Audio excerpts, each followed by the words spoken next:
The Painful Excellence Podcast.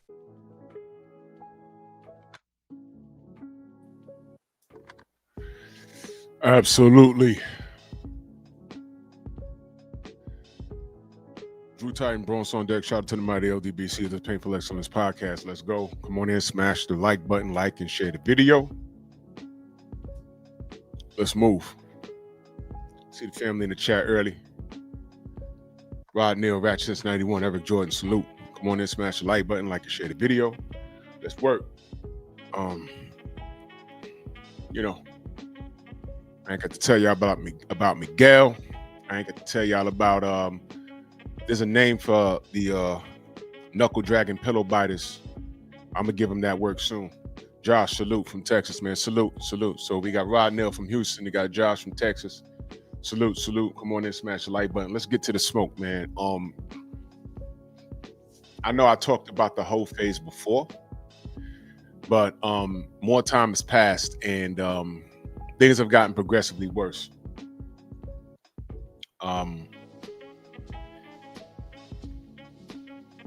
Ladies are weird nowadays. These modern women are very, very weird nowadays. Very, very weird. I watched a TikTok video of a woman talking about this is why Aisha Curry should have a whole face. Now stop right there. Let me talk to the men. Would you wife up a chick that openly admits that she had a whole phase in her life? Dead ass. Would you wife up a chick that openly admitted that she had a whole phase? I don't care what her excuse is. Would you wife up a chick that openly admitted that she had a whole phase? For now, the Mexican, salute. Look, that can go one of two ways based off the maturity level of the man. The man, Condo, salute. The man could say, hey, man, all right, thank you for being honest, but now she just devalued herself. Bonnie Prince, salute. She just devalued herself. So she becomes potential for party for the night. Know what I'm talking about? She becomes party for the night. Not trying to build with this, but she got that donkey. I'm about to blast that. Black Martial Arts Society, salute. I'm about to blast that because wife, nope. She had a whole phase. Well, you know what? I'm just going to be another notch on her belt. Or if you Bionic Prince, I removed it. It's on my Patreon now. I'll talk about it tomorrow. YouTube has a lot of Tank Davis fans, and they have somebody smashing a button. So now I know they got Ryan Garcia fanatics and they got Tank Davis fanatics. And when they don't like my animation when I turned them into a monkey, somebody didn't like that.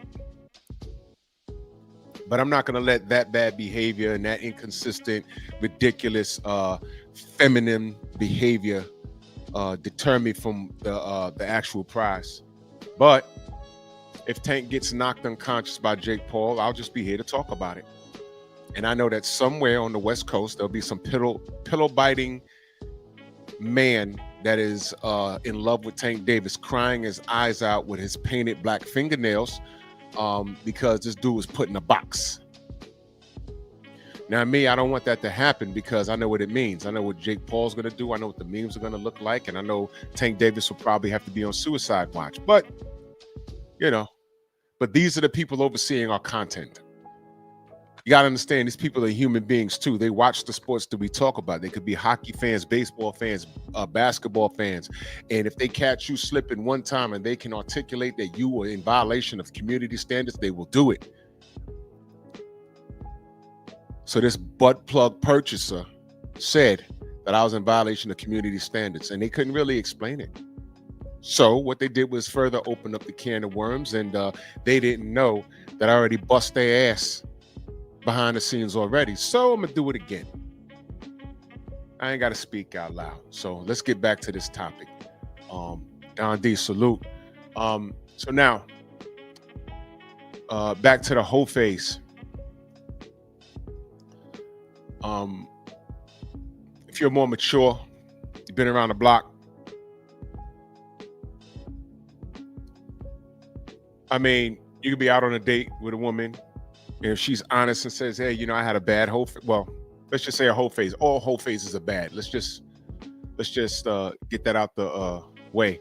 Whole phases are when you're younger, you enjoy a woman going through a whole phase. Why? Because that benefits you. But when you get a little older, and she's talking about, "I had a whole phase," I'm telling you, that can entail a bunch of things: STDs, deletions.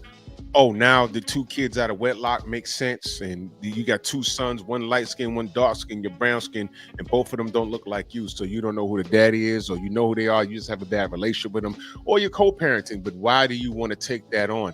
If you spent your life being responsible and got your ish together, why do you want to lower your standards to that?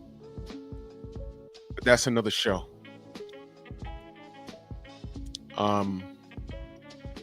So when Aisha Curry she's monetized disrespecting her 6'4" NBA All-Star, king of the light-skinned niggas husband.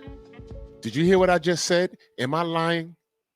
Every 20 years or so, and this was a joke we had around the way, but it's kind of true. Every 20 years or so, there's something we call king of the light-skinned niggas. So who was king of the light-skinned niggas prior to Steph Curry? I don't know. It was probably, I don't know. Is Shamar Moore, does he count? He's brown skin, right?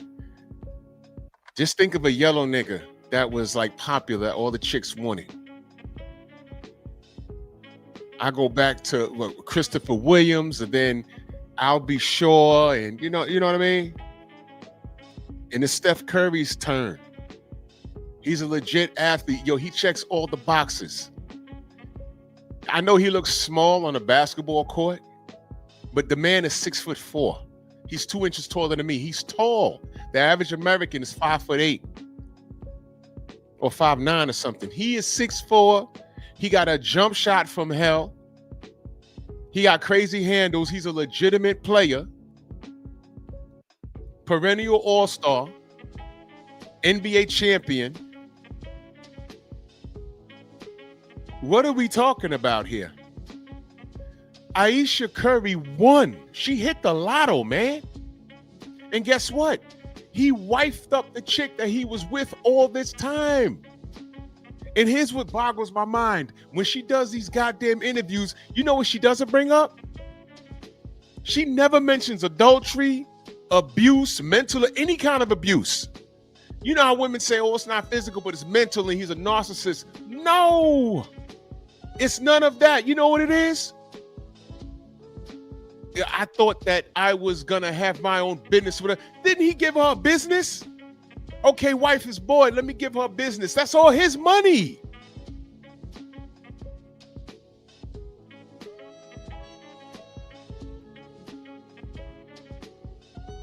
How is she fucking this up? And here's the brilliant part. I don't know what her relationship is with her parents, her father in particular, because I'm telling you, if this was my daughter, I'd be on the phone with her after that first interview and be like, "Yo, look, you can't take it back now. Don't ever say no stupid shit like this again. Steph's a good kid, and baby, you hit the jackpot with him." All these other chicks talking about these athletes and they got women in every state, whatever. She never said that.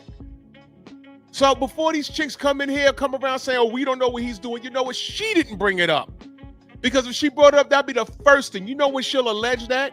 If Steph finally says, "Hey, man, I'm done with this shit, man. Look, how much money you want? You want 50 million? Get the fuck away from me. I'm done. Get away from me. Take the kids. You know they're going to be, you want spousal support? I got you. You want child support? I got you. But I need to be the F away from you." I need to be away from you. And there'll be a handful of women talk about he's a bad guy if he does it. And I'm going to tell you right now, Steph Curry has been a complete and total man through this whole thing. All he's doing is playing ball. He's out of the fucking way. When he's off the court, is he popping up in the club? Is he getting caught drunk driving and speeding and partying up? No, the man goes home. Isn't that what these women want? All of his time? And she's complaining about not getting attention from other men. You got a 6'4" NBA player, and he's not a fly-by-night dude. He's a franchise player. And you are complaining? This woman is touched in the skull. And she's the epitome of what it is to be an ungrateful woman today. All this complaining on the podcast that she's doing, you know what she's not being told? Every woman that she's spoken to would take her place in a second.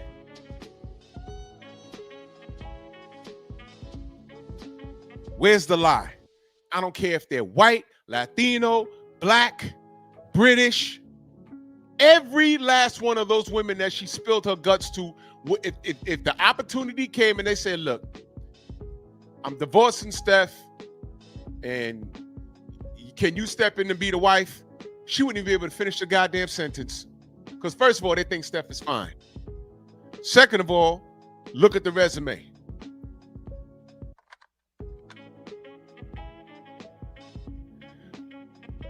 I'm going to do another pep talk tomorrow. Because if you think I'm letting Michelle Obama off the hook, you're bugging. I just been quiet about this thing. She's another person that needs a shut the fuck up card. Absolutely. What are these women doing? Let me ask you a question. The only first lady in my mind that I can remember that everybody knew because she made some waves and made things pop was Nancy Reagan. A lot of y'all wasn't even alive back then. Nancy Reagan was Mothers Against Drunk Driving or whatever it was. The fake. She went the war on drugs. That was her. Meanwhile, they were letting the drugs in the black communities, but that's something else. Outside of that, I can't even tell you how I can tell you how Barbara Bush looks, but she ain't say nothing. Not even Donald Trump's wife is in the limelight talking. Why are these bitches talking? Why are they talking? That's right, Stormy. Just Say No was her. That was her, Nancy Reagan. Yeah, Rod. So Steph put money into her restaurant, and for some reason it failed.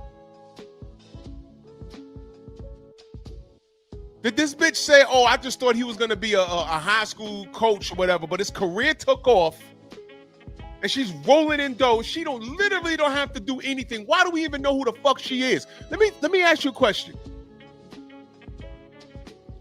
Do y'all even know how LeBron James' wife looks? Waffle, salute. Do y'all even know? I couldn't tell you. I don't know how I could walk right past her in the street and I don't even know. Somebody have to tell me that's LeBron James' wife. Huh? Oh, her? Okay. Why is it blasphemous to tell women, yo, play your position? Oh, how dare you? Yo, play your position. Shut up. Shut up. Robert, what up? Shut up. This bitch has won. You got a 6'4" NBA player that's possibly top 50 all time. You're making millions of dollars. He has no scandals, and you on TV complaining. What is wrong with you? What is wrong with you? I'm going to tell you what's wrong with her. All this talk that these modern women say they have talking about, oh, well, I need a strong man because, my education and my car and my house, men be jealous of me. No. I've been around chicks that do very well for themselves. You ever had a conversation with them? It's like, man, it's not even worth it. You want an example of that? Ebony K. Williams. Ebony K. Williams. All of those accolades and that education and that money. Guess what? She's a single mom by choice. That's the move? That's the move? Fail. You looking down on dudes. You're trying to say that a man that don't match your salary is not worth your time of day. That's wrong, because men date down all the time. If that's the case, if we're basing it off of money, if men are out here making the best of themselves, attacking the world and conquering the world, I salute, queen, and they're doing their damn thing. They show penis discipline, no children out of wedlock.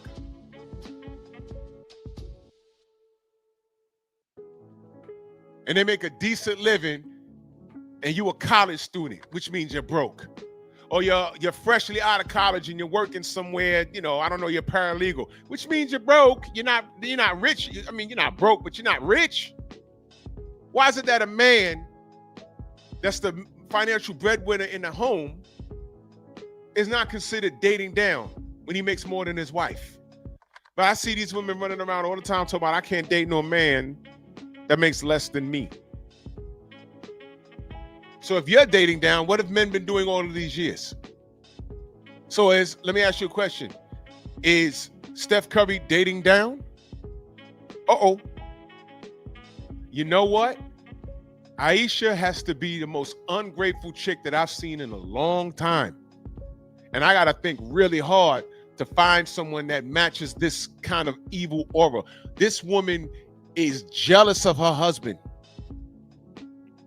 And he's been a gentleman the whole time. He hasn't responded. You don't see him on no podcast. He works on his craft, goddammit.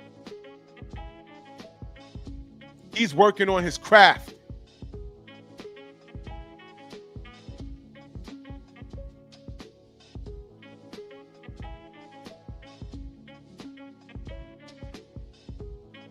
He ain't on no podcast acting up. That's her.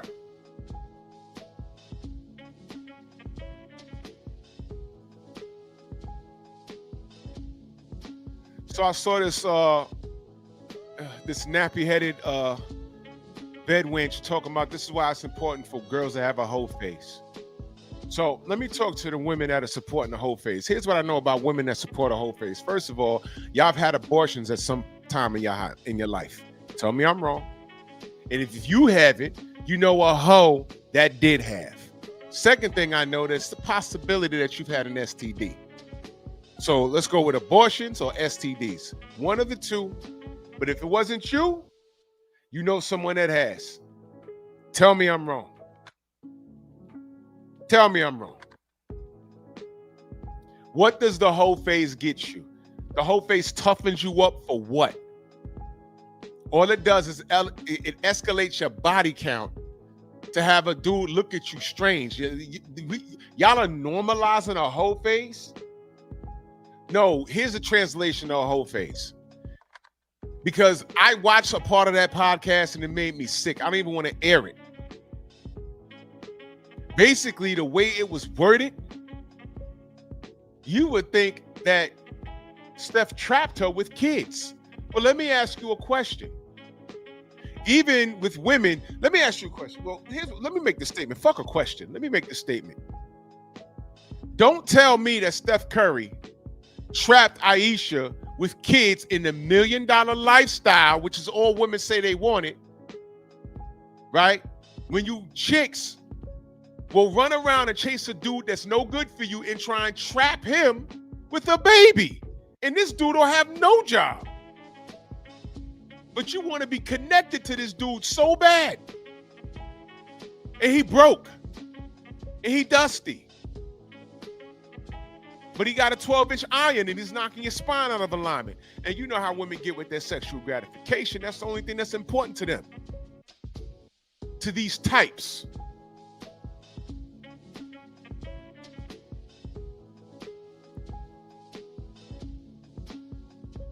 So this idiot hits the lottery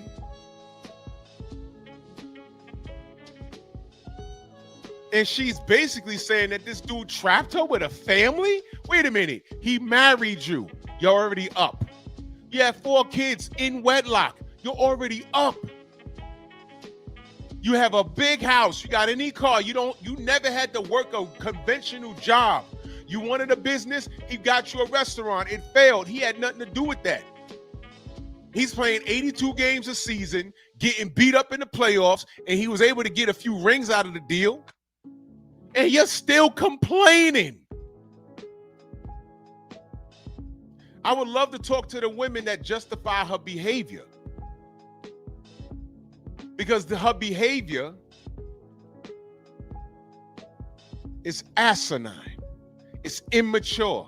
It's ungrateful. Now, y'all will support a whole phase for her.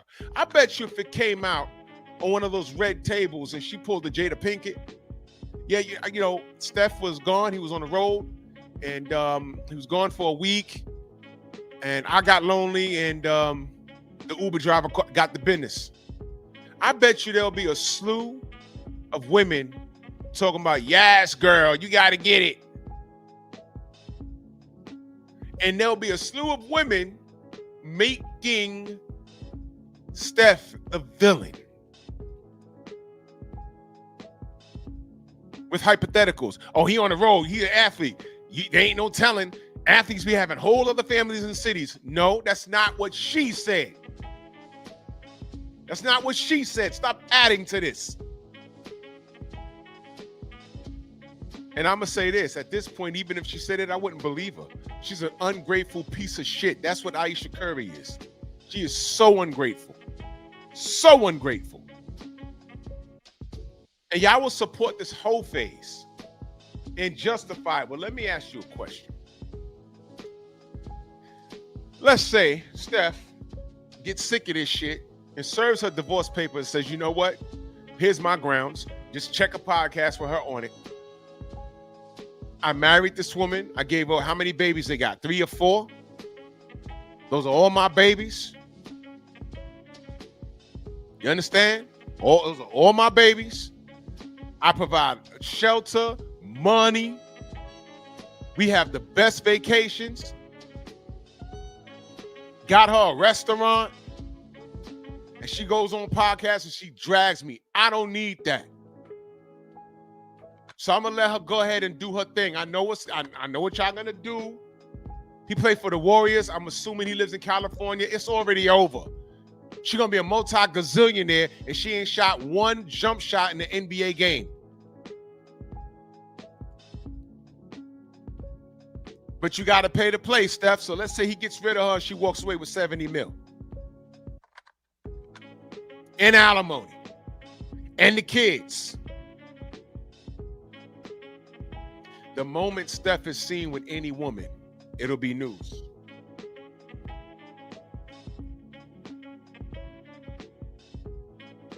And they would get mad.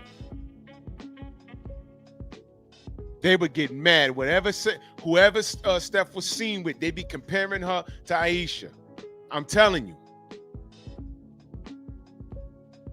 They'd be comparing, oh, look at you, Ayesha. Yeah, all right. Well, he broke up his home. He divorced her. Well, look at this bitch. Look at what she's doing. All of you women that are saying Ayesha, she reserves the right to behave in this fashion and to feel how she feels. I got a question for y'all. All of those women that are siding with Ayesha Curry, do you think they are married? Yes or no? That's a hard no for me. I'm willing to bet every last one of those bitches as single as can be. That's number one. Number two, I'm willing to bet that if they got divorced and they had a shot to get with Steph, they will go right up to the crib and bang his life out. Snooze, you lose, Ayesha. You talking reckless about king of the light-skinned niggas? He is this era's king of the light-skinned niggas. You are blowing it, kid. You're blowing it.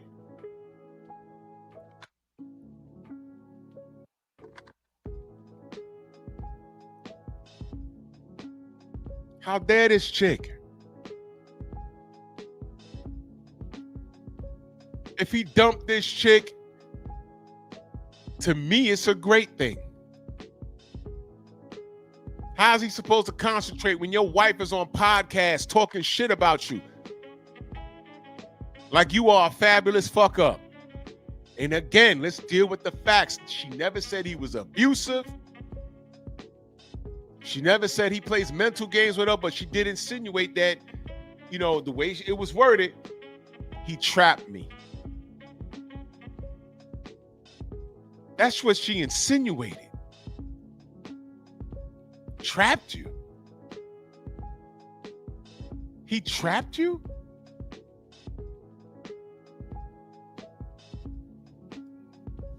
Lord have mercy. It doesn't get any more ungrateful than this shit right here.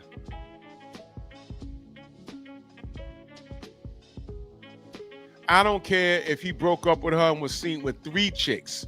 All these hags would be talking about is, oh, they're about to take his money. So what? Hey, maybe he should have a whole face.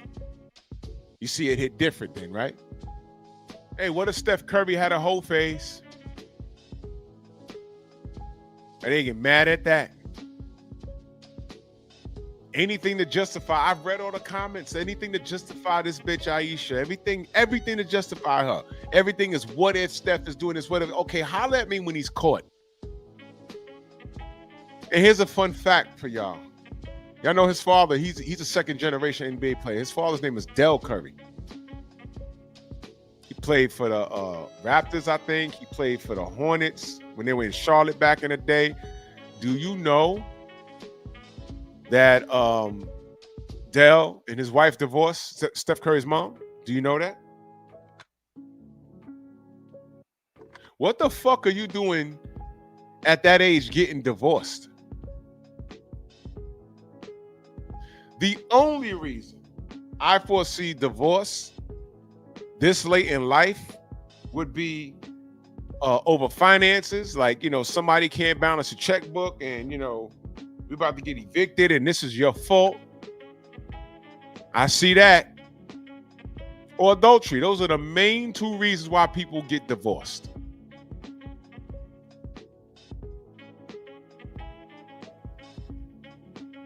I'm not hearing irreconcilable differences. That shit is stupid. That shit is stupid as hell.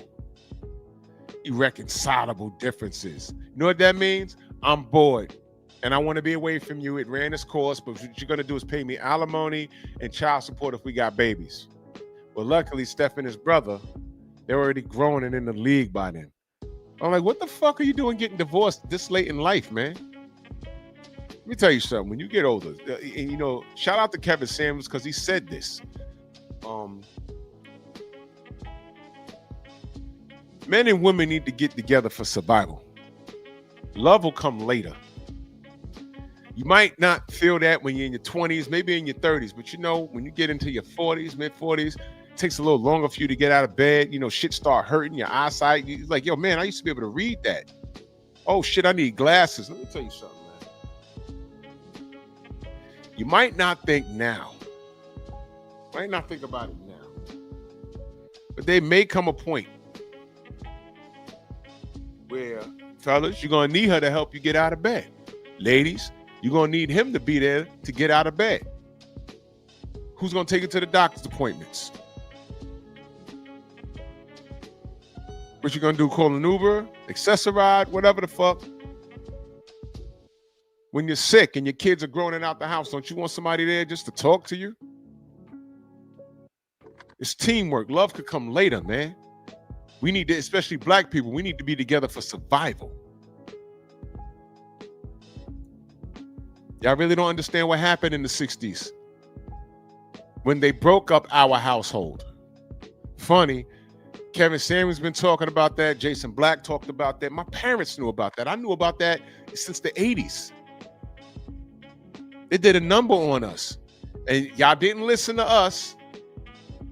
Y'all danced on Kevin Samuels' grave, but when this white boy Charlie Kirk came through here and that was some truth that he told, all of a sudden the sisters want to listen to him. I said, man, y'all were dancing on Kevin Samuel's grave, and he was saying the same shit. Now here come this white boy, significantly young, and now you want to listen to Zaddy? We've been saying that. We've been saying that. Chilltown, salute. Well, that part is true. So marriage, matter of fact, marriage used to be a business transaction. If there was a farmer and he had a bunch of corn and growing wheat, and he had a daughter, and his neighbor up the road had cattle, it's like, yo, look, man, when I die, I'm willing this to my daughter. You have a son there around the same age. Let's arrange this marriage so I keep my land, and your son is a good boy. He keeps his land, and we can just keep this trade going and do something with this land. Because if we don't do something, the state will come take it.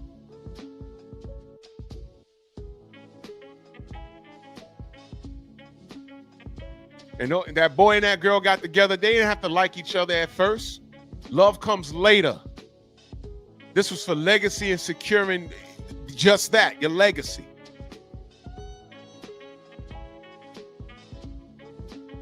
What I see now, chicks chasing that feeling. All that feeling is that tingle. You see a dude. I've heard chicks say, yeah, I've looked at a dude and I knew in 2 seconds whether I was going to let him smash.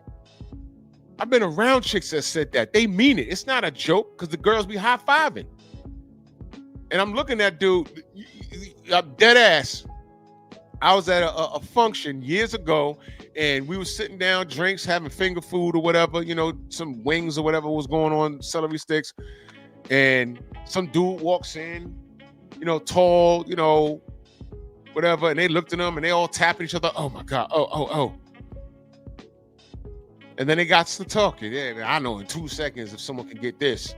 And him right there, oh my God. And they mixed company. And then me and the brothers are looking at each other. We was like, yo, they can't see homies gay?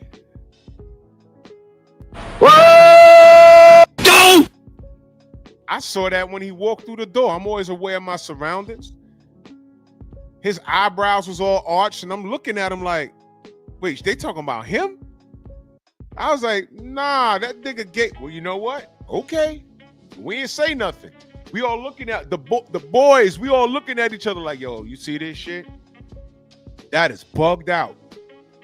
About an hour later, he's at the bar talking to some white guy, like how you be in the shorty's face at the bar.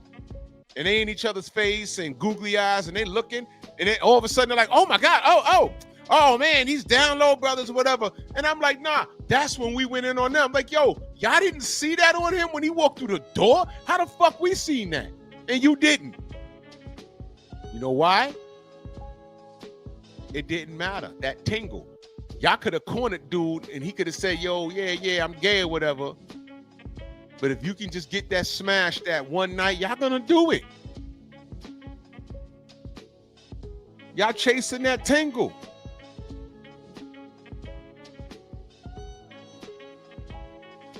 Y'all make the worst decisions I've ever seen. I mean, the worst. I was watching a Maury episode years ago. And this woman, she was on there, yeah, this guy's the baby's father or whatever. And there was some gay dude there with his boyfriend. I said, wait a minute, what? And he was like, no, she got me drunk and raped me. I'm gay and da-da-da-da. I'm like, oh, man. So everyone's asking, Maury's like, oh, you knew he was gay? She said, yeah, but I just wanted to do it. And I'm like, oh my God. So she had sex with him and then kept the baby, fine. And turned out the baby was his. And her only defense was, oh yeah, I guess you're not so gay. And he's on there fighting, she's on there fighting with her boyfriend, with his boyfriend, another man. And this is the dysfunction you brought a child into the world with. Now, of course, it's a shared responsibility. But my God, why would you put yourself in the middle of that? She chose that. And that's an example of these bad decisions that these women make. There should be no woman on planet Earth looking at Ayesha Curry saying, hey, girl, man, you know, I hear you, girl.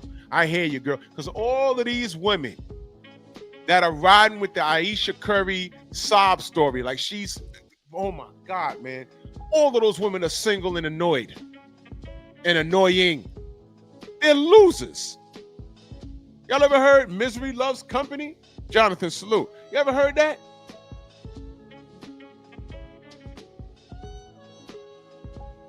Find me one married woman that identifies and agrees with Ayesha Curry. Find one. There's been a bunch of people talking about it. The chicks that rock with Ayesha Curry, they talk about a whole face. Can you believe this shit? And you said it on camera, so, you know, social media is big. Imagine that same bitch going out on a date and he in mid meal, he's like, oh man, that's where I know you from. And she like, what? Yo, 2 years ago, didn't you say women should have a whole phase when, you know, in the midst of the Ayesha Curry thing? Uh-oh. Yeah, I said that. So that's what's up? That's how you feel? Oh yeah, but I wasn't talking about me. I don't feel, I'm talking about, well, you said that women should have a whole phase. Did you have a whole phase? You didn't? So why are you talking so highly on it? Why are you giving out that information? And y'all are all on social media bigging this shit up. She is legitimately destroying her household, and there's no reason for this. Why? Because she thought he was going to be an average dude. And let me tell you what was going to happen. If he didn't go to the NBA and he was just working at a high school, making like $80,000 to $90,000 a year, getting up every morning, going to school and coaching and stuff, she'd be out grinding and be resentful that she's out grinding and chasing her dreams, and he don't have time for her. Because chicks like this are never satisfied. Never satisfied. Well, Drew, how could you say that? That's just a scenario. Yeah. I'm coming to that realization. I'm coming to that analogy. That analogy has come to my mind because here she is in the best case scenario. And she's on podcasts complaining, talking shit. Ayesha Curry is the most ungrateful piece of trash I've seen. She was sitting on that show, The View, and one of the twins, which twin was that? Is that the dysfunctional one that graduated from Tia and Tamara, whatever the hell? Which one is that sitting there? Is that the dysfunctional one that graduated from marriage and regretted it? Taking selfies in a bikini, and she's a whole wife or a whole mother. And she's sitting down there, and this dude comes out with his shirt off, and she's fronting like she's taking off her wedding ring, which probably costs more than everybody's outfit sitting there. Can you, let's play this. Let me ask y'all a question. How much you think the wedding ring that Ayesha Curry has on her ring, how much you think it's worth? That was Tamara with Plenty of Sense. Oh, okay, cool.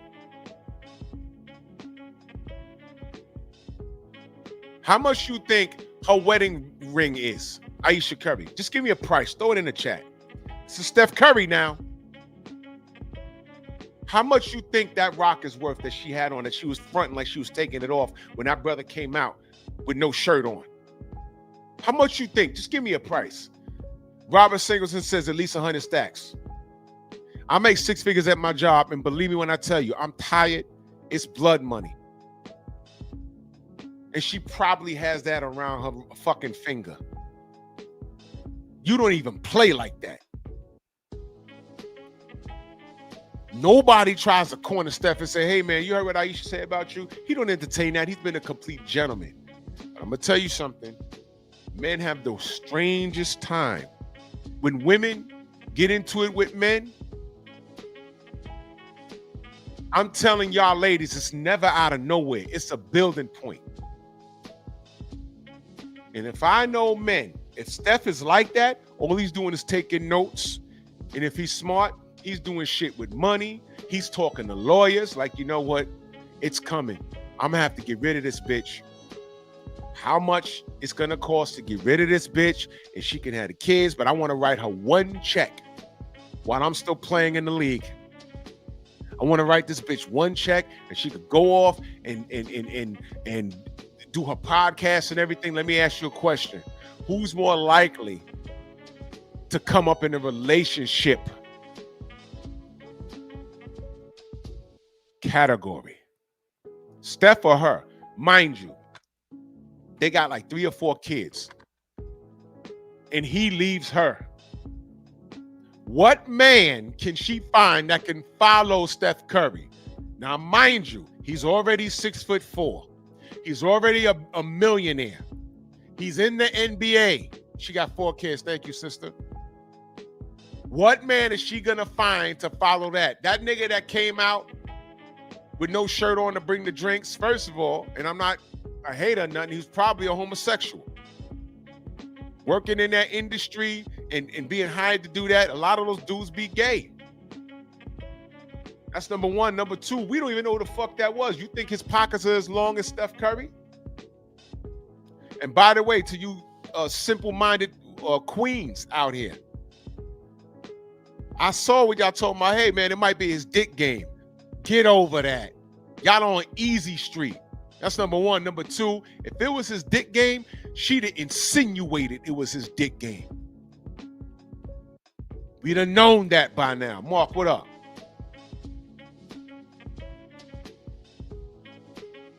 Trust me, it's not that. Because all I heard was, I wanted to do this. I wanted to do that. And I didn't plan on being a mom. And you ain't planning on being a mom. You was a mom 3 times after the first kid. What are we doing? You ungrateful hag. So if they divorce, Steph could date a chick 10 to 15 years younger than him. She can also date a man 15 years younger than him. But what do you think he's doing? He ain't taking her serious. What are these women going to say? Oh, well, she could smash and pass too. Okay. There's nothing with that. But of course he ain't going to take her serious. Name the guy that's going to come in looking better than Steph, right? Maybe he is piping it right, but is he going to take her? He's supposed to come in and be stepdad to the kids? Oh, well, she's not looking for a stepdad. Absolutely. So now she's just having her whole face. And this is what the women are telling us. She's entitled to that? And then when I saw talking about she won, she had married, she had a family, she had millions of dollars. They're going to celebrate her still having millions of dollars, getting away from her husband, setting a bad example for those fucking kids, chasing her stupid ass happiness rather than building a black household. I don't care how light-skinned they are, they're black. And she's online talking about her gripes as if he did something wrong. To justify this dumbass is ridiculous. And this is everything wrong with the black household today. She's legitimately breaking it up with her behavior. Now, I hope look, to me, this could end in one or two ways.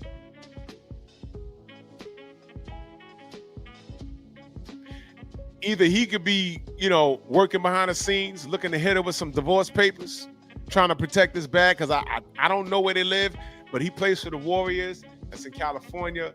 The absolute one of the worst states to go through a divorce in. The worst. So he might be game planning, I don't know. Or the way she talking, don't be surprised if when he finally hangs it up and they retire the jersey, she jumps up and says, well, I need this divorce. Steph, be ahead of the game. Be ahead of the game. Because she's already talking shit. Last thing I heard, you trapped her. That's what she said. You trapped this bitch. She's an ungrateful piece of crap. That's what she is. How dare she say that? She's the worst kind of person. She's despicable. And Aisha, you don't even deserve to have that man's last name. Change it back to whatever that shit was, right? Don't take it out on the babies, and be honest with them and tell them that mommy was greedy and she wanted to live her damn life because you felt there was more to life than living in a big ass home. Oh, well, money ain't everything. Of course it is. Y'all tell niggas that they broke all the time and he ain't got no money. This nigga ain't got no money. So why y'all telling regular dudes that, but then here this bitch is with an NBA husband and y'all gonna say money don't matter? Which one is it? I've read the comments. If the brothers be like, man, she got it made. Bitches coming up in there talking about, oh, well, money's not everything. I beg to differ. If money's not everything, when you get away from a dude you don't want but have his baby, why the fuck you run into the goddamn court all the goddamn time? Not even for child support. You want spousal support. You want to take the car, kick him out the house that he paid the mortgage on. You want all of that shit and then still call him broke. And here this dumb bitch is with everything. And then you would say money ain't everything? Watch this. Ask them same hoes. Okay, Aisha leaves Steph, and then he start eyeballing you and says, hey, man, let's start this relationship. You gonna tell him no? You gonna tell him yes? Even if you've been dating dark-skinned niggas all your life, you're gonna tell him yes because you know the lifestyle that comes with it. And here's the funny part. A lot of y'all chick will bend the knee to that. A lot of these chicks will know, hey, I'm going to shut up. I ain't going to do no podcast because look at this car. Is that a Bentley? Look at this house. Look at this room. Look at that California king bed. And all I got to do is F this dude and be quiet.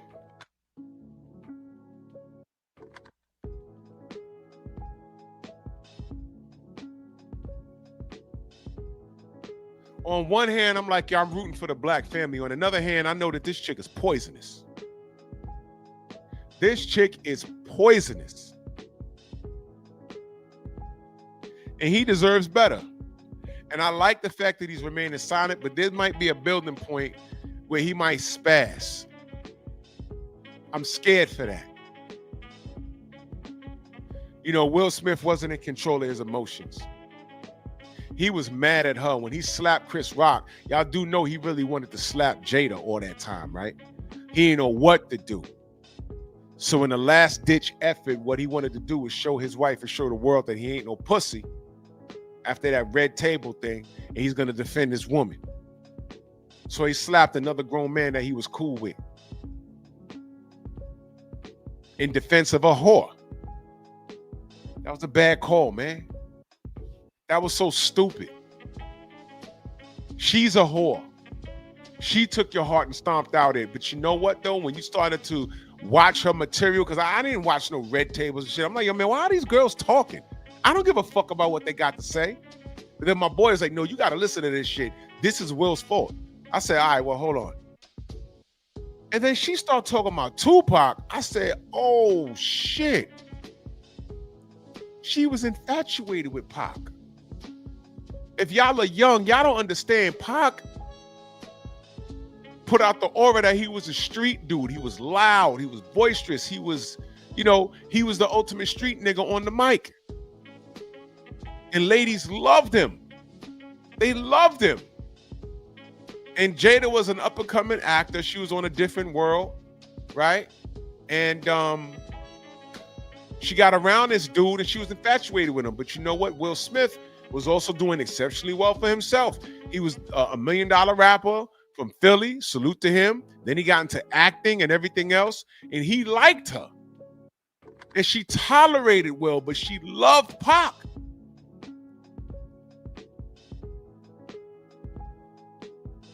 And Will was in that little river in Africa, you know, the Nile. And then when his kids are talking about how Mom wrote letters to Tupac. I said, the nigga been dead for how long? What is she doing writing letters to him? I said, oh my God, man. But if you dial it back, you know what? Will should have known.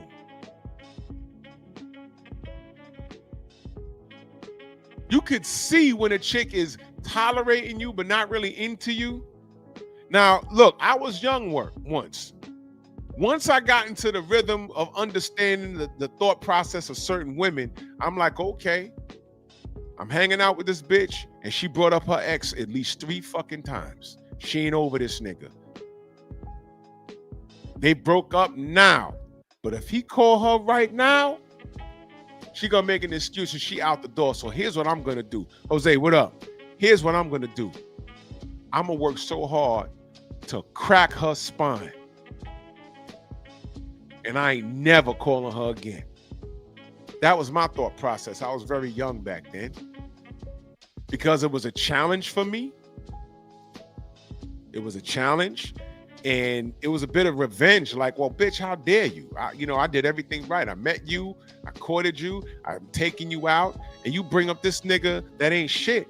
But I'm watching your face and your mannerisms and your eyes. You love this dude. Well, you're infatuated with this dude.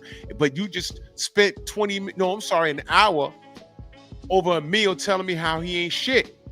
But then you taking deep breaths. And I'm like, wait a minute. This ain't baby daddy? No.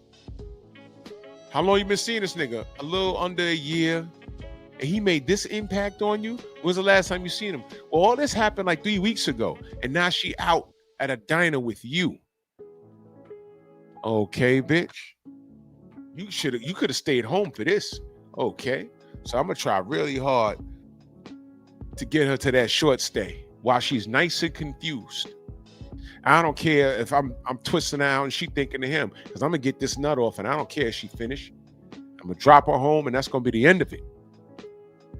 That's how I used to think. When you get a little older, you have less patience for that, and you get better at it. When you're talking to a woman, fellas, you need to do more listening than talking. Ask direct questions. And as I got older, I found that older I got, the less fucks I gave. You go from lollygagging, like, hey man, so what's the dating scene like for you? That's when you're 18 to 21. What's the dating scene like? You got a baby daddy, No, when you get a little older, I got to the point where I was like, are you divorced? You married? You separated? Okay. You got children? You do? Oh, okay. What's your relationship with the father of the child?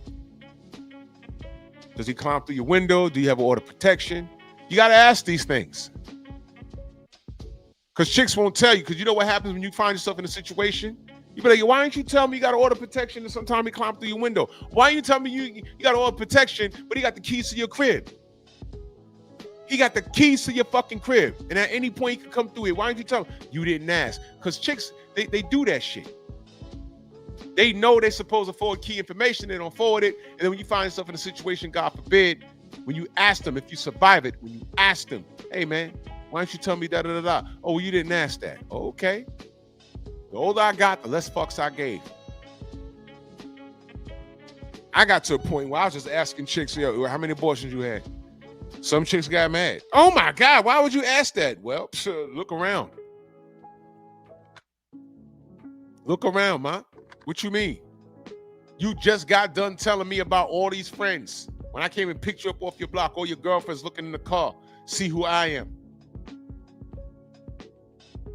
You are the company you keep. So I'm asking. You got children. How many abortions you had? When was the last time you smashed? These are important things. Because if you got a bend over, buddy, I know that this date don't mean shit. And you ain't got to lie, baby. We already here. I'm going to pay for the goddamn food. We here now. Let me know what it is so I know how to deal with you. These chicks be lying to you just so you can be the foodie call, the nigga that pays for her nails, and they know very fast that I'm not that guy. I'm going out to eat because I want to go out to eat. You're just accompanying me. It's not nothing for me to pay for your meal. It's not enough for me to pay for you for your goddamn movie theater. I've taken women to the movies and taken them to dinner, drove them all the way home, and said, well, you have a good night. Oh, so when's the next time we're gonna hang out? Nah, this ain't gonna work. Huh? Nah, it's not gonna work. But I had fun tonight though.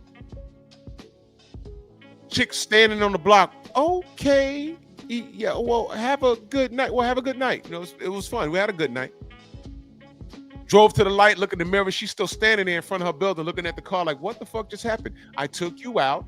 You wasn't for me. I paid for the movie. I paid for the dessert. I paid for the dinner. And I drove you home like a gentleman. What the fuck are you confused about? I was very honest with you. I didn't ask to get in your pants. I didn't ask for none of that. There's something that you did that night that disqualified you. Make sense? Jada Pinkett was DQ'd several times, and Will Smith didn't have enough game to understand that. She was attracted to a nigga that got assassinated. Because every time I turn on the news, he's fighting and spitting at the camera, and I'm like, God damn, again? What's going on with this dude? And eventually he got in the street. That's who she liked. Will Smith is the Fresh Prince. I bought the album. Parents just don't understand. Classic album, believe it or not. Classic album. Nice kid out of Philly. Beat the odds. Went through Hollywood. He ain't getting shot at. That's who Jada's supposed to be with, but she settled for him, but that's not who she was into. She's writing letters to a dead Tupac Shakur that she kept in the house, and the fucking kids knew it. Now, what the fuck did Will Smith do to deserve that? And all of that was bent up pressure. So the only thing he could do was slap Chris Rock on stage on international television. And this is what I'm saying, what a punk move that was. Do you think if The Rock was standing there and said that same joke, he'd have jumped up there and did that to him? We'd have saw a rock bottom in real life.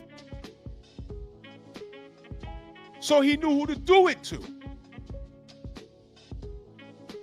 But my point is, fellas, you can't let these chicks get you off your game. And I'm worried for Steph.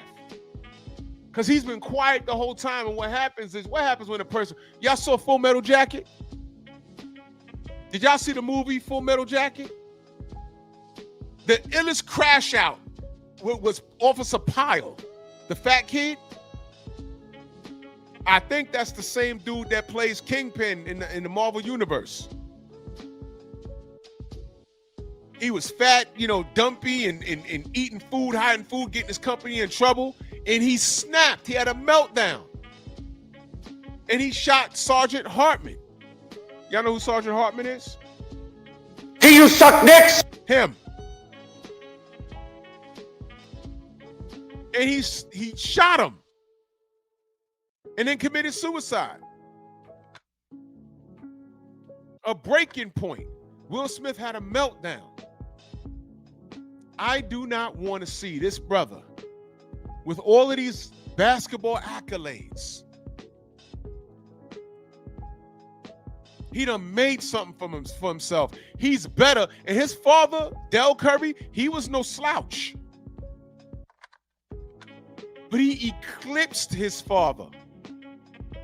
As far as career is concerned, his father's so proud of him. And I don't want to see this man taken down by some ungrateful bitch that he chose and made an honest woman out of. It's not right. And if he's smart, sometimes you got to pay to play, bro. Get away from this whore. Because your woman has revealed that she wanted to be a whore. All these chicks you hear talking about, oh man, 21 is too young to get married. You shouldn't get married. You shouldn't. You know what that means? Do you know what that means? Oh, it's too young. Don't get married. You're out of college. Why get married? Don't get married, whatever. Man, I saw this video. These women on graduation day are showing their wedding rings. They got proposed to in college. In college. Did I mention all of them were white? What? Young Hollywood, salute. They were all white. But the idea for these sisters, when they go, these black women, when they go to goddamn college, they're being told, live your life, girl. You know what that means? Fuck your life away. When you graduate, go, do whatever. Go see the world. Go travel. What? You're a broke college student. You got money to go see the world? And what does that mean? Date different men. Let me tell you the problem with this. These Jezebels are telling these women, go live your life. Translation, just go get your fuck on. Here's the problem. When a woman is riding that penis carousel,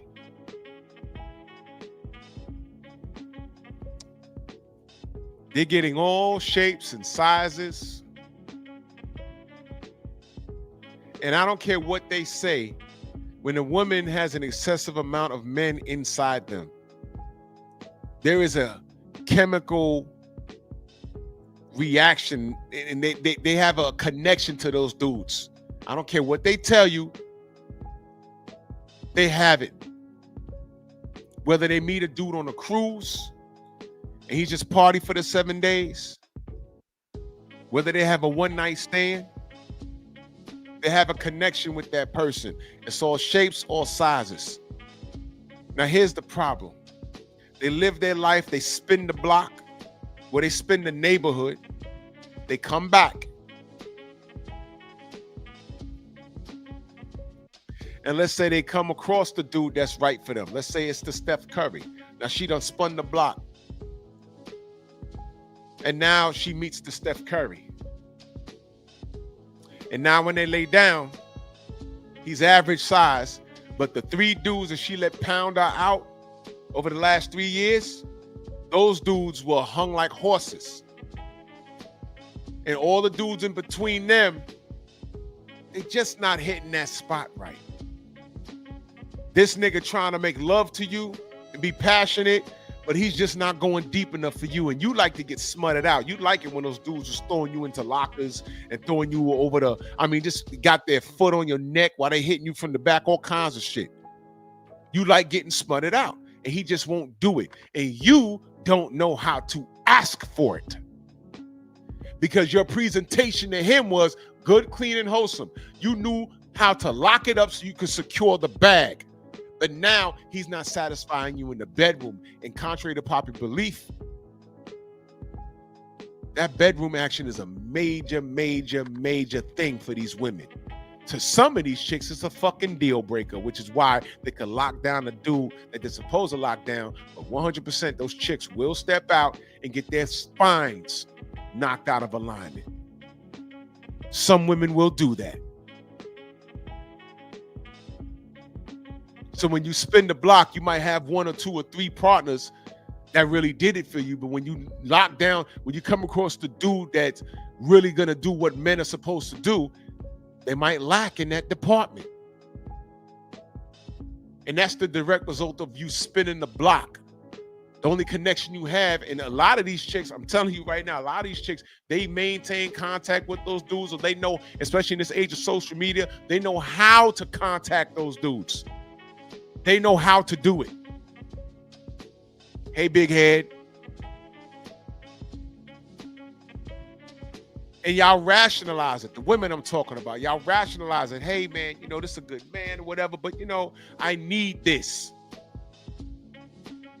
And instead of going to a therapist for him to tell you the right thing, or your pastor, minister at a church to tell you the right thing, what they do is they go online and these podcasts and seek what's therapeutic,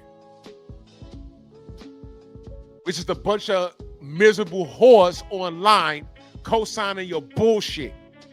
Just because it's therapeutic, it's not therapy. Stop looking for what you want to hear and listen to what you're supposed to hear. Because the sisterhood means you're no good. And I'm telling that's a bar. The sisterhood means you're no good. Because ain't nobody in the motherfucking sisterhood married.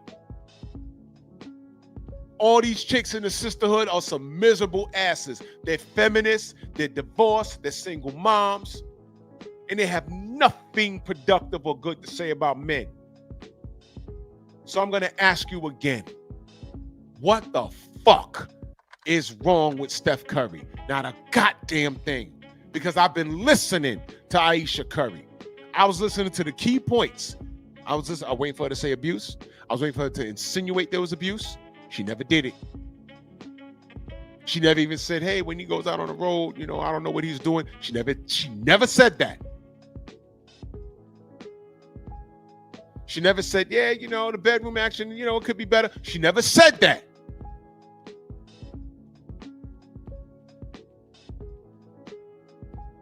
What I did hear was her say that she wants attention from other men. It makes her feel a certain kind of way. Bitch, you know why men don't look at you? Because they know who you are, and automatically they say, I can't compete. She's married to Steph Curry. Does that make sense? Average Joe at the supermarket. First of all, let's not front. She don't go to the supermarket. All her groceries get delivered.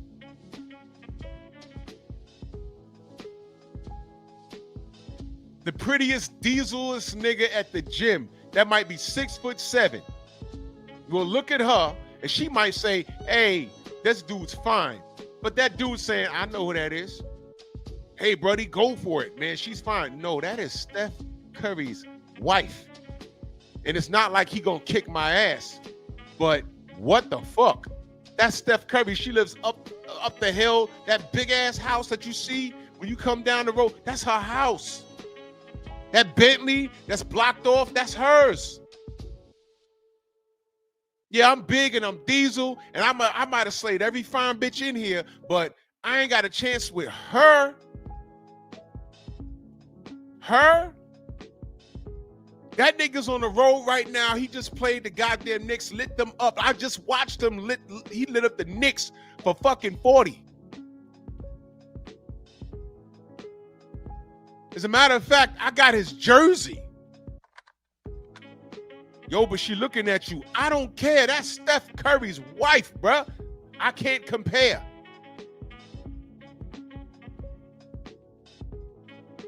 And let me reiterate.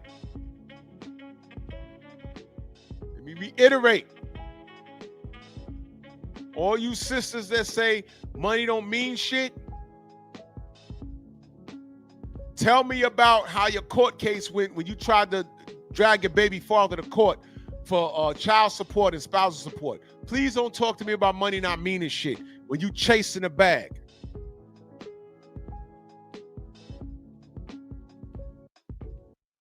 Don't talk to me. The sisterhood means you no good.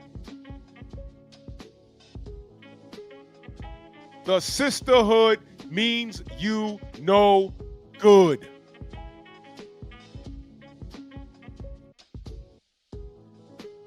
Bunch of broke, unhappy, confused, miserable chicks.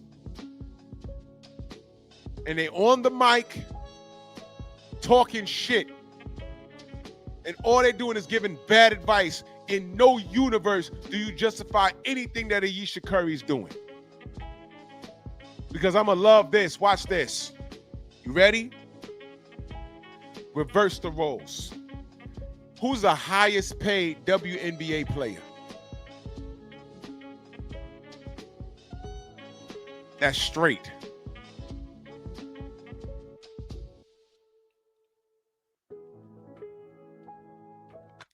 You already know where I'm going with this. Imagine she had a husband And every time he turned around, he's on one of these podcast panels and he's talking about, yeah, I wanted to own my own business and I wanted to go to work and be a breadwinner. And, I hooked up with her and, we got pregnant. And next thing you know, she had a baby and, she got this contract from the WNBA and she wanted me to be a stay-at-home dad. And I feel like less of a mom. I mean, I feel like less of a man. And, look, I'm raising the babies, but I feel like less of a man. And, every time I go to the gym, not that many people know me, but I'm a handsome brother. I feel some kind of way. I'm a father and I know it's my fault, but I mean, while she's out there dunking the basketball or laying the ball up off the glass, or whatever she's doing, I get a little deterred, because women don't look at me like they used to. I don't have a dad body, nothing like that. I want to start my own business. I'm going to start my own podcast. But I'm a stay-at-home father, man, every chick would look at this nigga like he a bitch. I would look at him like, yo, bro, you a stay-at-home dad. She's the breadwinner. That's just it, bro. You can still do a podcast from the home. But what you don't do, brother, is talk shit about your wife for the world to hear. And she's paying for everything. You might want to be quiet. Shut up. Let me break it down in another way why Ayesha Curry's wrong. Are there any women just watching thinking that this is this is the patriarchy and I'm anti-woman. I mean, you can make yourself known if you're there. I'm open to having a dialogue, but I'm going to give you a perfect example as to why all of these women, and it's Michelle Obama's turn tomorrow, because I'm sick of her ass too. I'm sick of her ass. I've been very, very lenient, but she needs to shut the fuck up too. I'm riding on her tomorrow. This is ridiculous. But tonight it's Ayesha Curry's turn. All of these women that are living a life of luxury, because that's what this is. You want to know why I wish these women would just shut up and stay out of the spotlight? Because I don't need to know who the fuck they are. You want to know why? You want an example of that? Let me give you an example.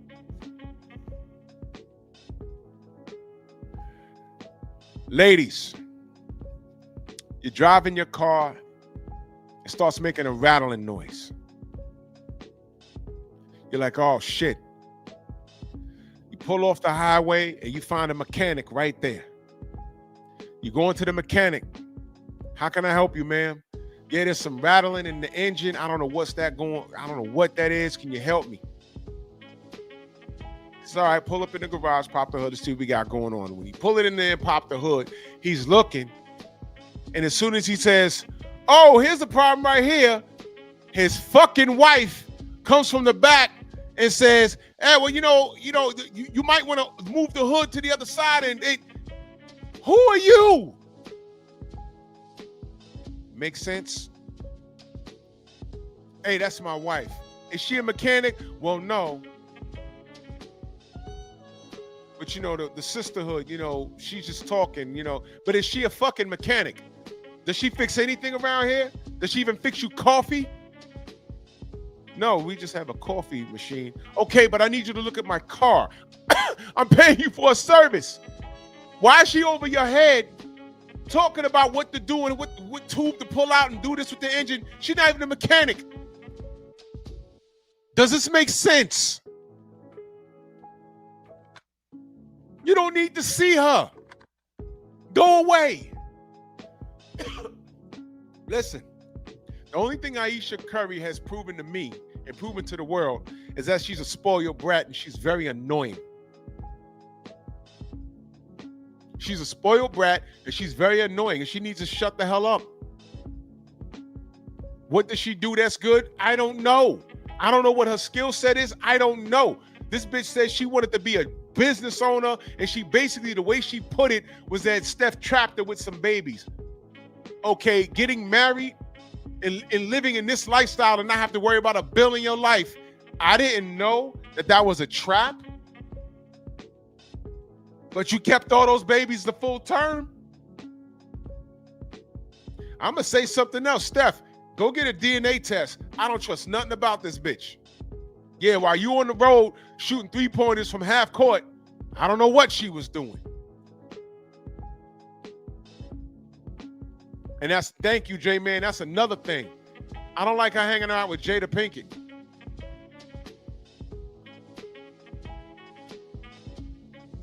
I'm reading what you said, Phenomenal Mexican. That is fucking hilarious. That is hilarious. Man, y'all understand my point? I had to put it like that. I thought about that today. I said, man, can you imagine? You know, you go to a mechanic, and as soon as dude pops the hood, he says, oh, well, here's a problem right here. And right when he's about to tell you what it is, here comes some woman. Well, you sure that's the problem? Because I feel that the smoke coming out over there, I feel it could, because that's what a woman always say. They always talk about what they feel. I feel that you could look over there, and I feel you could move that. I feel you could check this. I'm like, hold on, who's that? Oh, buddy, that's my wife. Is she a mechanic? Does she own the place? No. Wait, hold on. You're the mechanic? Yeah. Is she a certified mechanic? No. Hey, bro, why is she looking at my shit and telling you what to do and you're listening to this? Well, you know, she needs to be heard. No, she don't. I feel. Shut up. Shut up. That's what I mean. These women need to get the fuck out the way. Why is Michelle Obama running her fucking mouth? Bitch, go sit down. Every time I turn around, she's making shit worse. I'm like, what is she doing? And I hear all these bitches in the goddamn comment section. I hear them writing, oh, well, she sacrificed. She's a lawyer by trade. She didn't have to marry Barack. She could have told him no. But she didn't. This man was the president of the United fucking States. There is no harder job in America. Believe me, there's not. Bitch, you have Secret Service watching your back courtesy of him. Why are you complaining? What is wrong with you? And guess what? If it's a problem, we don't need to know about it. I went from holding her to a high standard and saying she's the prettiest first woman that I've ever seen to, God damn it, will you shut the hell up? It would be a black woman doing this. Will you shut up? Shut up. We have black men have no fucking friends. It damn sure ain't these black sisters. It's really not. When you have Michelle doing this, I'll get on it tomorrow. Right now, we talking about Aisha. She had no business. They made a movie about an ungrateful bitch. It was called Oh Unfaithful. Y'all saw that? Y'all ever saw Unfaithful, the movie? Let me get the cast for that. Unfaithful, the movie. Let me see. Unfaithful, starring Dion Lane, Richard Gere, Oliver Martinez, Michelle Monaghan. Came out in 2002. Y'all ever saw that? Let me tell you something. If you never saw that, came out in 2002. Let me tell you something. Watch that movie. Men, you are going to get enraged at that film. You know why? Because that bitch had no business doing what she did, other than the fact that she was fucking bored. J-Man, please, if you can find it on TV, like on an app or something, it's probably on YouTube. Watch that film and you're gonna get annoyed. You're gonna be like, what the fuck is she do? Why she do that? And then the way she kept doing it, Oh my God. Listen, watch the film, bro. I don't know. Well, watch and maybe I'll do a review on Unfaithful. Bro, I'm not going to ruin it for you, but the first time, well, you know, it's about adultery. And the first time she did it, when she was going home, she's on a train and she's like looking around like, what did I just do? And then she starts laughing like, oh my God, I really did that. I'm like, yo. And you know what? I've known women to behave like that. Like I said, I hung out with mixed company. We all grew up around the same neighborhood. Women and men. And I used to hear the chicks I grew up with, when they did something fucked up, how they talk to each other about it. Oh my God, you cheated on so-and-so? Yes. With who? So-and-so. What? And you know what they did? Instead of saying, oh girl, man, but so-and-so's so good to you. Why? You know what they did? They said, well, how was it? Is it big? And I'm listening to it like, yo, oh my God. I'm telling you, when we was younger, we used to just listen to them talk and be like, yo, brothers, I have no faith in these bitches. I don't. I really don't. I really don't. Shelton, what up? I really don't. I don't have no faith in these chicks. Deal with it as they come. I always knew to stand on business and not take shit personal. And if I even felt I had to get out of a situation, I got out of it, man. I really did. And I didn't look back. I did not. I'm like, oh, hell no. I don't trust. Ooh-wee. So when I hear these chicks today in real time talking about, oh, girl, you're too young for that. Go live life. That's cold. Let's see. Don't get 25 is too young to get married. You need to be out, turning up. You need to be outside. Meanwhile, who's telling you that? The chick with a bunch of kids out of wedlock. Ain't no chick give no information. Ain't no chick ever give that advice out. That was a married woman happily in the crib. Go outside and live it up, and you can end up just like me. Either they're in a loveless marriage or a fucked up relationship or got baby daddies everywhere. Yeah, you're going to go listen to her rather than the nice guy that's trying to court you. We're all messed up. And Aisha Curry wants to be outside. That's what this is. Choose wisely. Choose wisely.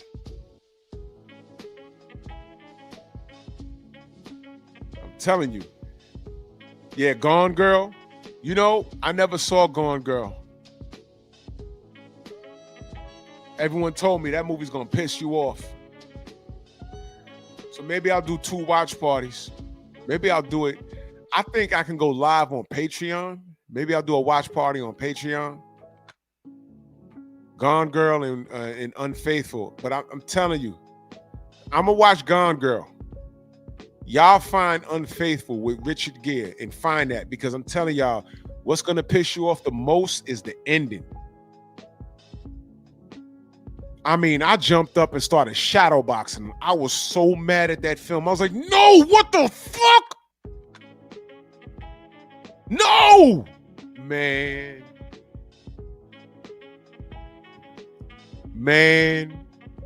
Ooh.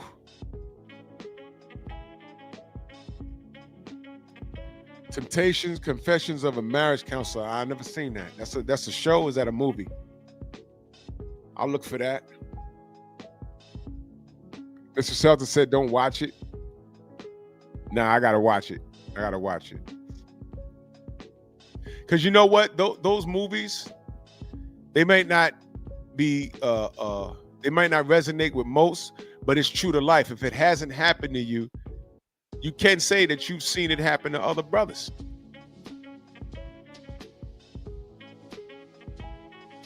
Yo, you stupid. He said, I threatened my wife after that movie. Like, chick, if you ever. Oh, Lord, bro. Lord. That's crazy. It's like that. And I'm gonna find it. And I'm gonna watch it.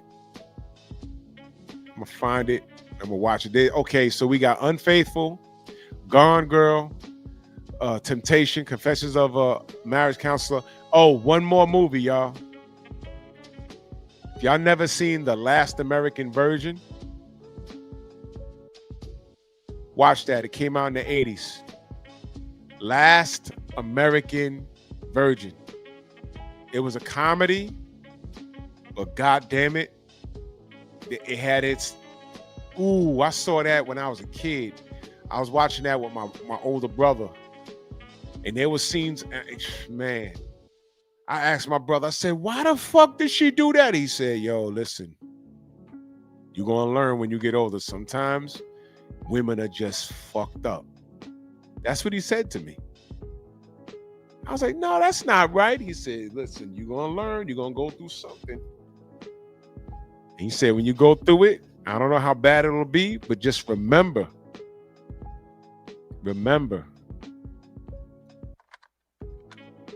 you gotta keep your cool. Don't go beating on no chick because she hurt your feelings. You walk away and never speak to her again. Eventually, they'll come back around and try and talk to you. Don't give them a minute." And I held to that. My brother told me that. I held to that. And I promise you, when I got older and I called myself like talking to a chick and she did something and it pissed me off, and I'm like, all right, you know what? All right, you go ahead. I always left the scene calm. That pissed them off. Why are you acting like this? What? Not screaming? Not hollering? I don't do this street shit. I don't do this screaming and punching walls. I don't do that. That's what you want. Because in their mind, that means you care. But if you walk away and you smile and say, look, all right, you got it. I'm good. You go ahead. You never cared in the first place. Okay. You know what? You right. That's right, J-Man. You give them nothing. You know what you do? They just need to see you walking away.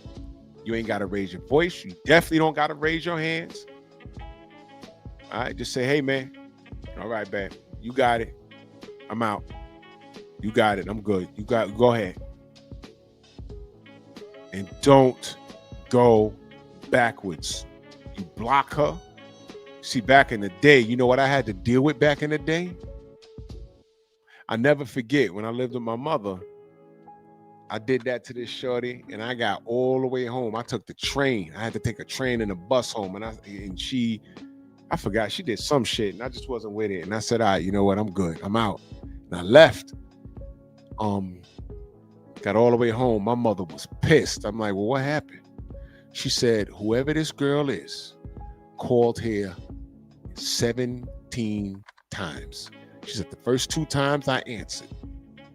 And I said, he's not here. She called back 10 minutes later. And I said, he's not here. She said the third time she called was like a half hour later because I didn't go straight home. Right? And she said, she said, I told the young lady, look, he's not here. And don't you live on the other side of the Bronx? It takes him a while to get home. I don't know what happened. And she said, then she starts panting and trying to tell me what you did. And she said, I'm not interested. I said, I just asked, well, did y'all have a fight? Did he have a fight with anybody on your block? There was nothing, no confrontation. Okay. Well, when he gets home, I have him call you. Young lady, please. Don't call back here. He'll call you. And she said she called another 14 times after that. I had to turn the fucking ringer off. And I said, Mom, I'm sorry. She says, don't be sorry. You got yourself a little job. You get your own phone line.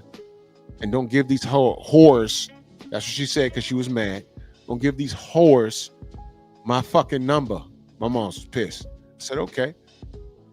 So I had to call up the company. I had to get another phone line. Right? And I had to tell that, I had to go and tell her girlfriend to tell her, stop calling my mother's line. Stop. Don't you know this bitch ain't listen? She called my mother's line to ask what my phone number was. Because I told her girlfriend not to call my mom's line anymore. So I guess that meant that I had a phone number. She was right. So my mother gave her the phone number. She said, all right, well, you can't call her anymore, young lady. And my mom's told me I gave her your number. So this bitch called me and I answered the phone and said, look, this shit is a wrap. And I forgot what she did. But I just wasn't having it. We went back and forth. I said, look, I'm good. Yo, I don't know what you, and she's screaming and she want to argue. Well, you did this and you said this and you said you was okay with it. I was like, I didn't say nothing of the sort. I don't know who you used to dealing with, man. I mean, go to her block. Every nigga on the block looking at me crazy. I'm like, yo, why these niggas staring? What, oh, he like me. Oh, that other nigga, that Puerto Rican nigga, that's my ex. Well, he on a corner all day. I'm like, man, you know what? Whatever. I don't feel safe. I don't feel safe. What are you doing? You got too many guy friends around here, and that's your ex, and they all know each other. Wait a minute. Hold on. And one day I had got out the train. I walked on the block. And he had her pressed against the car. And I almost like walked over there. But I looked. He was in her face and she was smiling. And their faces was awfully close, like he was about to kiss her. So I stood on the corner. And I'm watching. I say, oh, all he got to do is kiss her. But I don't like it anyway. He's still close. So I started walking up the block slow.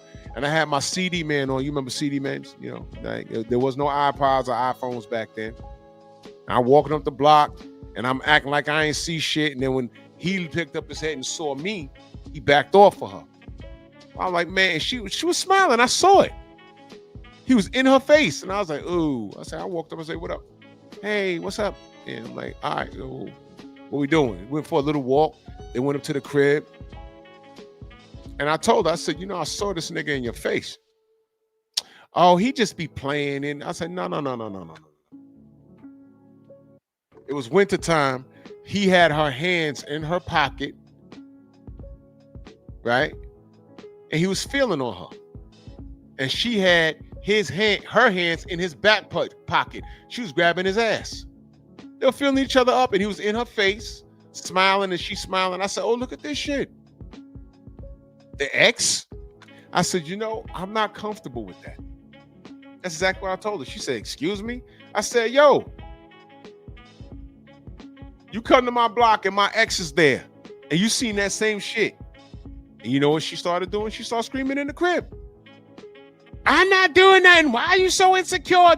Now it's my fault. I'm insecure. I know what I saw. And I'm telling you, I'm not comfortable with it. And at no point did she say, sorry, that shit ain't happening ever again.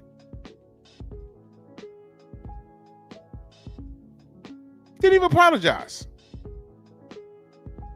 She set the precedent. She set the tone. Because if I just said, oh, okay, all right. Joe Townsend, salute. Okay, all right. That means the next time I see that, I'm not allowed to say nothing. Now she ain't got to break character. When I walk up, they ain't even got to let each other go. Now when I go in the house and he up in the crib, oh no, that's just the ex. We ain't cool. He never dapped me up. This nigga used to side-eye me.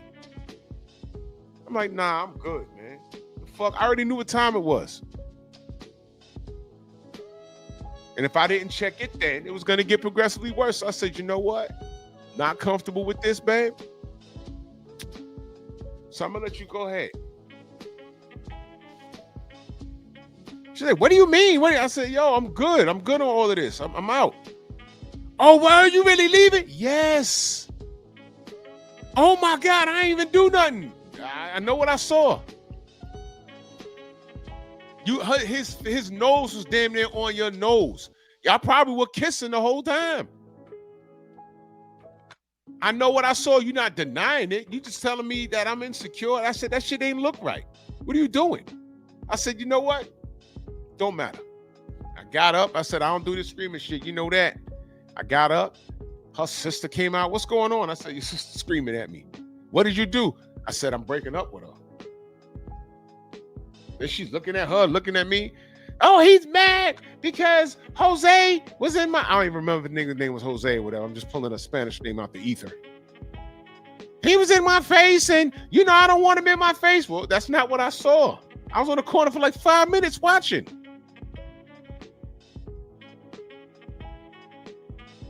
I was like, all right, well, you listen. I say, look, I'm not comfortable with it. I don't trust it. I'm out. Follow me in the hallway screaming, people sticking their head out like, what's going on there? Follow me downstairs, ran back upstairs because it's winter time. Ran back upstairs, put on some whatever the fuck. Ran back up outside. Yo, I'm saying, but why are you so mad at it? I said, look, I'm going home. It's cold. I'm going home. I'm going to leave you to it. Apparently, you got some unfinished shit with your ex. Every time I come here, he's side-eyeing me, and today, he had his hands in your pocket, and you had your hands in his back pocket in his jeans, and y'all were groping each other. I know what I saw, and I'm not cool with it. If I dealt with that, I'd have agreed to deal with anything after that. Nip it at the bud right there. Left, turned the corner on 167, turned the corner on the Grand Concourse. I said, you might want to go home because she just had on a goose coat and some Timbs and some fucking pajamas, pants. I said, go back in the house. It's like 10 degrees outside. Ran off crying. By the time I got home, she done called my goddamn crib 17 times. Got my own phone line. And I'm like, yo, look. We called, we spoke, she called. I spoke to her and I said, look, this shit is a wrap. I said, yo, what the fuck? You can't tell me that you ain't do anything because I don't trust you. It is no getting that back. You're a liar.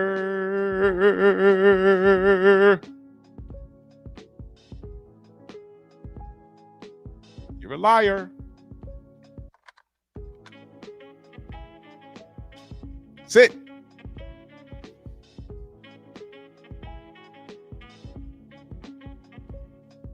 Eventually, she stopped calling.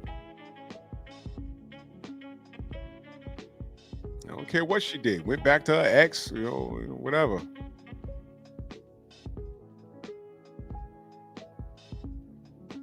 Did a show on that. Don't you never go backwards. Once you close that door, fuck it. It's over with. Don't go backwards because that means you're willing to co-sign bullshit after that. It's not going to stop. I'm telling you.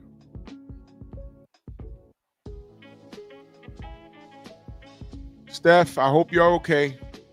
I hope your wife shuts the fuck up. I don't think she's slowing down, though. Because she wants to be in the limelight, brother, and she's jealous of you. And she resents you. Oh, Shelton, of course she was. You know what's interesting? The most I did was like, I groped on her and, sucked on some boobs, but I never slept with her. Never did. Never got to that point. We was dating for like a month. No. We was dating for like 3 months. Hated going to her block.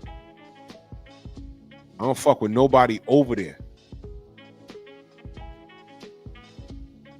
Kept saying, man, it's only a matter of time before somebody say something and do something, and I know how I am.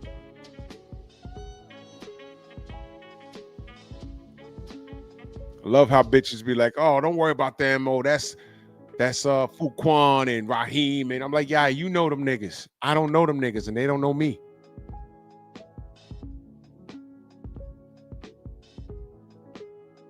And you telling me who they are. You ain't introduced me to none of them niggas. Ridiculous. And it was the 90s, y'all. It was very different out here. Getting jumped was a part of life. Fighting was, you could be on a train and 3 niggas will get on a train and size you up and they'll just jump on you just to do it. Not even trying to rob you. Just trying to fight. That was a part of life. You know how many times that happened to me? Niggas had to jump me. It was never a 1D situation. It was a part of life. You get on a train, if you had jewelry, you tuck your chain, and you gotta be ready for it. And nobody was successful.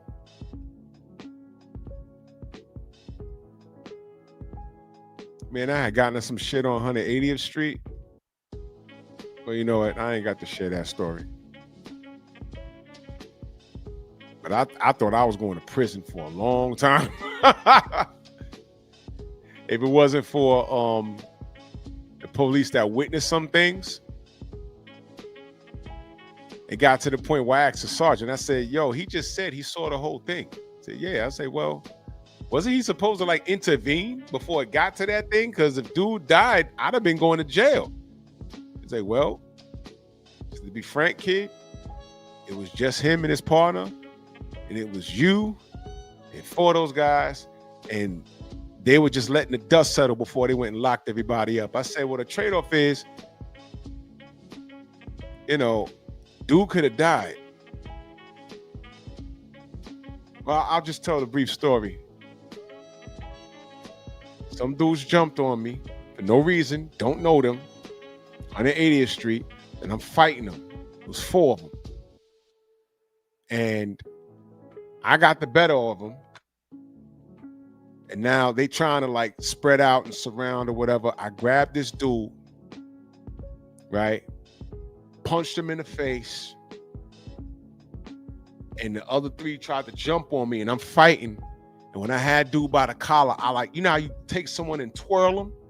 When I twirled him, the nigga lost his footing and fell onto the tracks.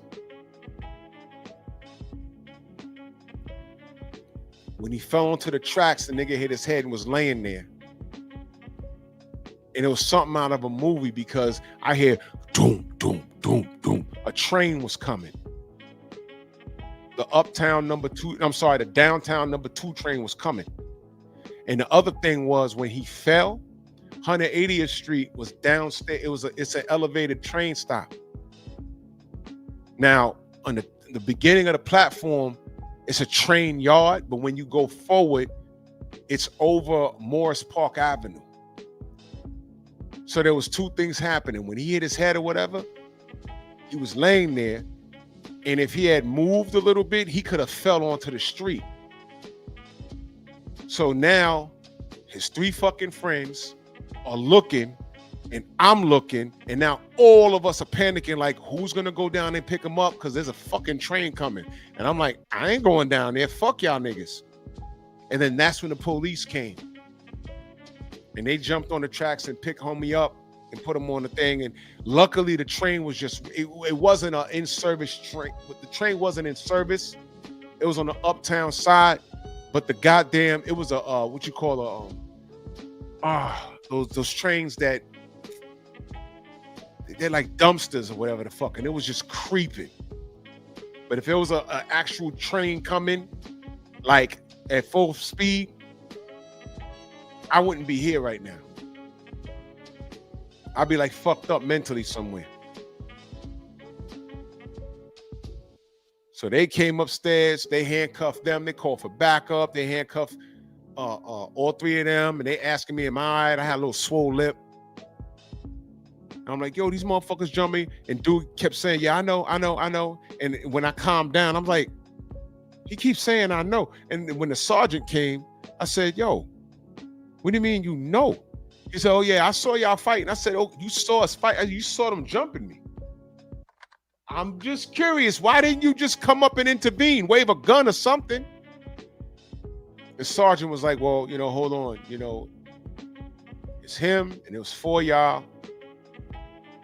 Tactically, it's not smart for him to run up in there and start shoving people around. I said, yo, but listen, I'm sure if they saw a uniform, they'd have stopped or something.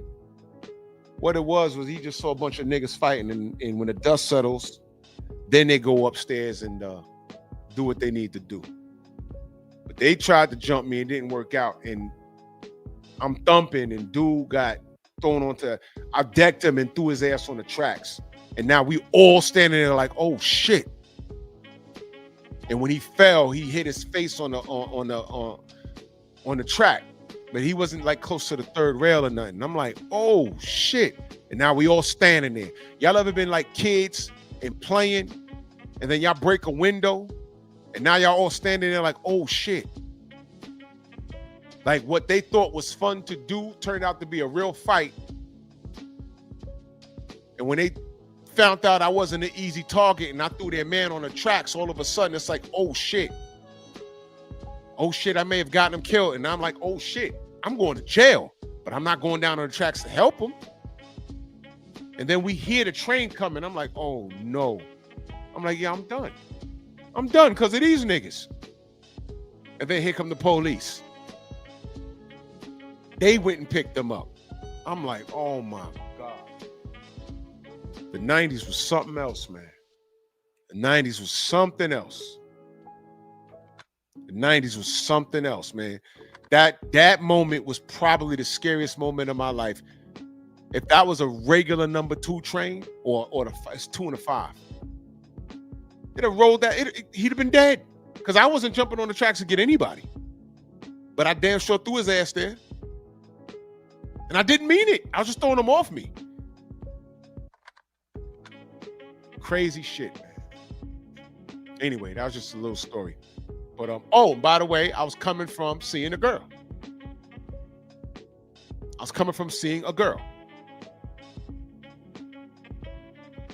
Yeah, Phenomenal Mexican. I was playing Def Jam for real. But that was a part of life, man. These kids ain't built like that today.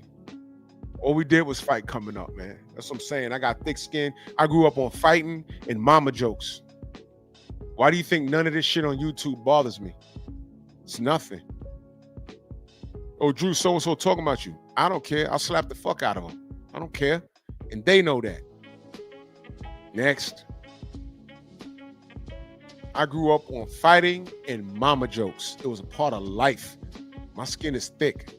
I don't give a shit about none of that.